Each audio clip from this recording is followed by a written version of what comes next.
नमस्कार, मी तुषार देशमुख या online digital प्लॅटफॉर्मवरती तुम्हा सर्वांचं मनस्वी स्वागत.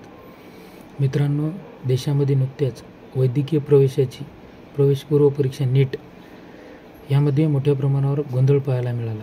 देशामध्ये NTA नॅशनल टेस्टिंग एजन्सी यांच्याकडून या परीक्षेचे आयोजन करण्यात आले होते.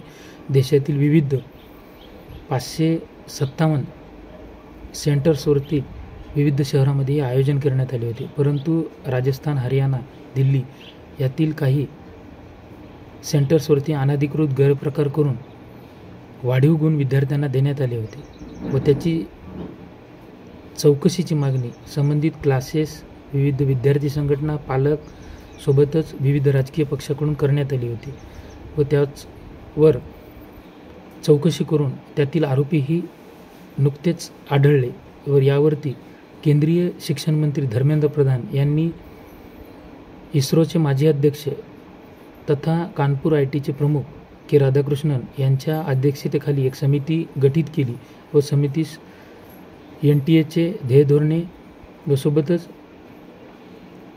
रचना व डेटा सुरक्षा याबाबत अहवाल सादर करण्याचे 2 महिन्यात आदेशित केले व सोबतच नवीन बाब म्हणजे वैद्यकीय प्रवेशाची पूर्वपरीक्षा नीट व नेट या दोन्हीही परीक्षेमध्ये खूप मोठ्या प्रमाणावर गैरव्यवहार आढळून आला.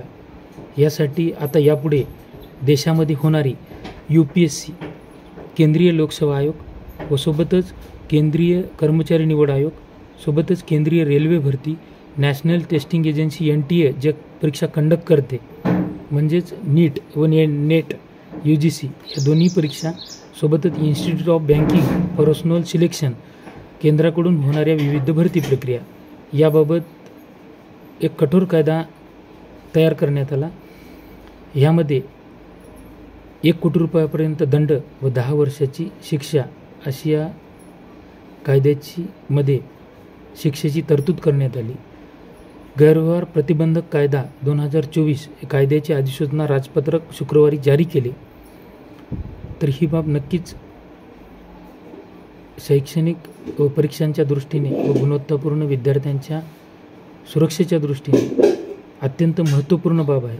हा निर्णयही कौतुकास्पद आहे. परंतु राज्यामध्ये मागील अनेक दिवसात सरळ सेवेच्या माध्यमातून तलाठी, ग्रामसेवक, तलाठी, ग्रामविकास,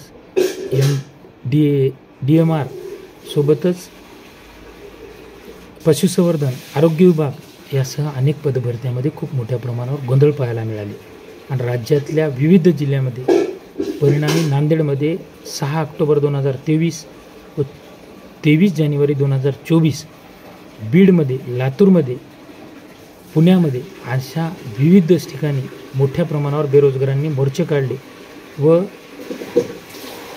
ऑनलाईन परीक्षाविरोधी ज्या परीक्षांमध्ये गोंधळ होत आहेत त्याविरोधात कठोरात कठोर पावले उचलून राज्याच्या विधिमंडळामध्ये यावर कठोर कायदा निर्माण करून यावर पाबंद घालण्याची अनेक वेळा मागणी केली. परंतु राज्य सरकारने वेळोवेळी कानाडोळा केला. आत्ताही येत्या 2 दिवसामध्ये राज्याच्या विधिमंडळाचे पावसाळी अधिवेशन सुरू होते.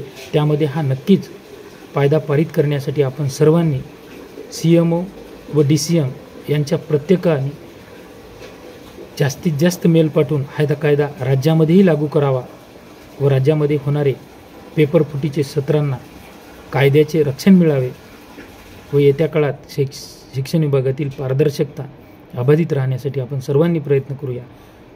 चला तर मग नक्कीच सर्वांनी आपण CM आणि DCM यांच्या मेल्सवरती जास्तीत जास्त प्रमाणात देशाप्रमाणे राज्यातही पेपरफुटीवर कडक कायदा निर्माण करण्यासाठी आवाहन करूया.